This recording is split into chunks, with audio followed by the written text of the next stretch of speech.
Hello students, आज हम लोग साइंस के चैप्टर्स 5 जिसका नाम कोल एंड पेट्रोलियम है उसके बारे में पढ़ेंगे। ठीक है, आज का हमारा पहला टॉपिक है नेचुरल रिसोर्सेज यानी प्राकृतिक संसाधन। इसके बारे में हम लोग जानेंगे। ठीक है, सबसे पहले ये जानते हैं कि संसाधन क्या होते हैं, रिसोर्सेज क्या होते हैं, तभी तो हम जान पाएंगे कि नेचुरल रिसोर्सेज क्या होते हैं। तो आइए जानते हैं कि रिसोर्सेज क्या होते हैं। All the things that are required to fulfil one's need are called resources, यानी वो सभी चीज़ें जो किसी की ज़रूरतों को पूरा करने में मदद करते हैं वो सभी क्या है, संसाधन है, वो रिसोर्सेज हैं। जैसे हवा, पानी, ठीक है, आपका ईंधन, पेड़, ये सभी क्या होते हैं, रिसोर्सेज, संसाधन होते हैं, क्योंकि ये कुछ न कुछ सामने वाले को देते हैं। जैसे हवा ऑक्सीजन देता है, वाटर जो है आपका बॉडी में जो मेटाबॉलिज्म रिएक्शन होता है उसको हेल्प करता है।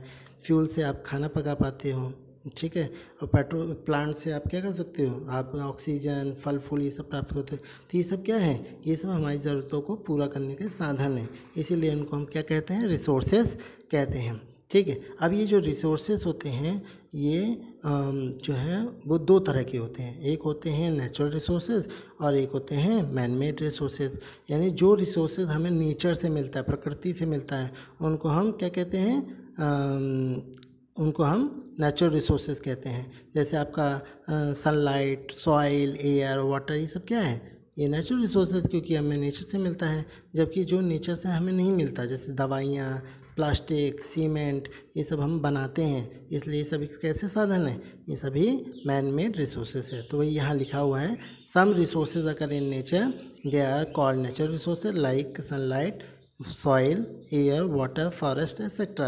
Some resources are man-made like cement, machines और प्लास्टिक etc. ठीक है बच्चों, अब हम जानते हैं कि नेचुरल रिसोर्सेज क्या होते हैं। ठीक है, जो हमें नेचर से मिलता है वो नेचुरल रिसोर्सेज होता है।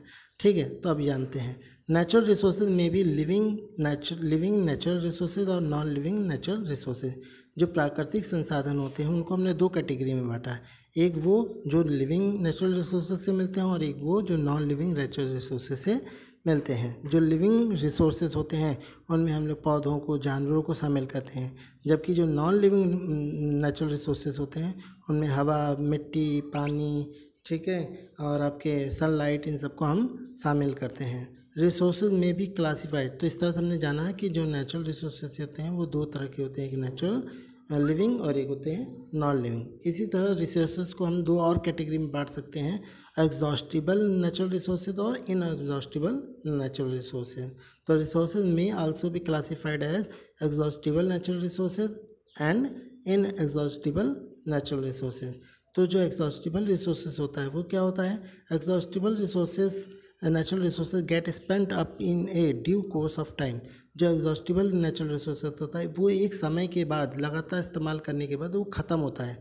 जैसे अब कोयला, पेट्रोल, फॉरेस्ट, जंगल, वो सब क्या होता है, उनमें एक सीमित संख्या होती है। ठीक है, जब तक आप वो सीमित संख्या का इस्तेमाल करते रहोगे तो वो रहेगा, लेकिन एक समय आएगा कि वो सीमित संख्या ख़त्म हो जाएगी। ठीक है, और आप क्या कर सकते हो, फिर आप इसको इस्तेमाल नहीं कर पाओगे। इन एग्जॉस्टिबल नेचुरल रिसोर्सेज में क्या आता है, इन एग्जॉस्टिबल रिसोर्सेज में हवा आती है, सनलाइट आता है, और ये कभी भी नहीं ख़त्म होता, अब इनको कितना भी इस्तेमाल करते रहो। ठीक है, इस तरह से नेचुरल रिसोर्सेज को एग्जॉस्टिबल और इनएग्जॉस्टिबल कंडीशन, मतलब रिसोर्सेज में बांटा गया है। एक वो रिसोर्सेज होते हैं जो कभी नहीं ख़त्म होते हैं, और एक वो रिसोर्सेज होते हैं जिनकी मात्रा लिमिटेड होती है और वो एक समय पीरियड पे आके के ख़त्म हो जाते हैं। ठीक है बच्चों, अब आगे देखते हैं।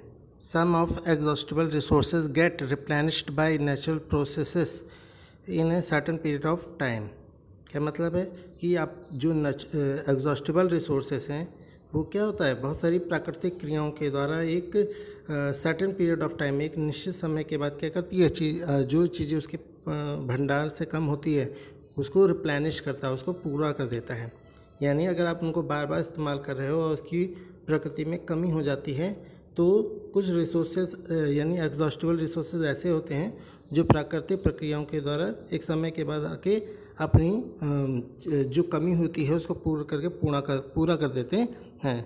जैसे कुछ ऐसे जो रिसोर्स होते हैं जो अपनी चीज़ों को कम होने पर रिप्लेनिश कर सके, उसको पूरा कर सके, तो ऐसे रिसोर्सेज को हम रीन्यूएबल रिसोर्सेज कहते हैं। जैसे देखो, आप पानी का इस्तेमाल करते रहते हो तो एक समय आता है कि पानी कम हो जाता है, तालाब में, नदी में, सब में कम हो जाता है, ठीक है। फिर बरसात होती है और फिर पानी पूरा हो जाता है। तो यानी पानी हो गया, जंगल है, आपने पेड़ काटा और आपने नया पेड़ लगा दिया, तो क्या होगा, उस पेड़ की कटाई से जो कमी आई थी वो वहाँ पे क्या हो गया, उसने उस कमी को पूरा कर दिया। तो ये सभी जो वाटर हैं, फॉरेस्ट हैं, ये सभी क्या है, रिन्यूएबल रिसोर्सेस हैं, ठीक है। ऑन द अदर हैंड, दूसरी तरफ आप देखोगे तो some resources get produced at such a slow rate. अब दूसरी तरफ देखोगे तो कुछ संसाधन ऐसे होते हैं जो बहुत ही धीमी रेट से, बहुत धीमी क्रम से चीज़ों को पैदा करते हैं, प्रोड्यूस करते हैं, या फिर उनकी प्रकृति में बहुत ही लिमिटेड मात्रा होती है जिनको हम इस्तेमाल कर सकते हैं। And they are not replenished by nature, और प्रकृति के द्वारा इनका जो संपूर्ण है यानी रिप्लेनिशमेंट है वो नहीं हो पाता है, क्योंकि बहुत धीमे होते हैं, तुरंत नहीं हो पाता है, ठीक है। They are called non renewable resource, ऐसे संसाधन जिनको हम दोबारा प्राप्त नहीं कर सकते, यानी दोबारा हम जल्दी से उनकी क्षतिपूर्ति नहीं कर सकते, ऐसे संसाधनों को हम क्या कहते हैं, उनको नॉन रिन्यूएबल रिसोर्सेज कहते हैं। जैसे आप कोयला ले लो, पेट्रोल ले लो, नेचुरल गैस और मिनरल्स को देखोगे तो क्या होता है, अगर आप इनका इस्तेमाल करते रहोगे तो प्रकृति में इनकी मात्रा लिमिटेड है और इनको इतनी जल्दी नहीं बनाया जा सकता, प्रकृति इतनी जल्दी इनकी कमी को पूरा नहीं कर सकती, इसको बनने में हज़ारों लाखों करोड़ों साल का समय लगता है, ठीक है बच्चों। तो इस तरह से बच्चों आज हम लोगों ने क्या नाम है, रिसोर्सेज के बारे में जाना, और रिसोर्सेज में भी कई तरह के रिसोर्स थे, जैसे लिविंग नॉन लिविंग रिसोर्स, ठीक है, एग्जॉस्टिबल नॉन एग्जॉस्टिबल रिसोर्स, ठीक है, और आपके क्या नाम है renewable and non renewable resource, इनके बारे में जाना। नेक्स्ट वीडियो में हम लोग फ्यूल वगैरह के बारे में पढ़ेंगे। मिलते हैं नेक्स्ट वीडियो में, धन्यवाद।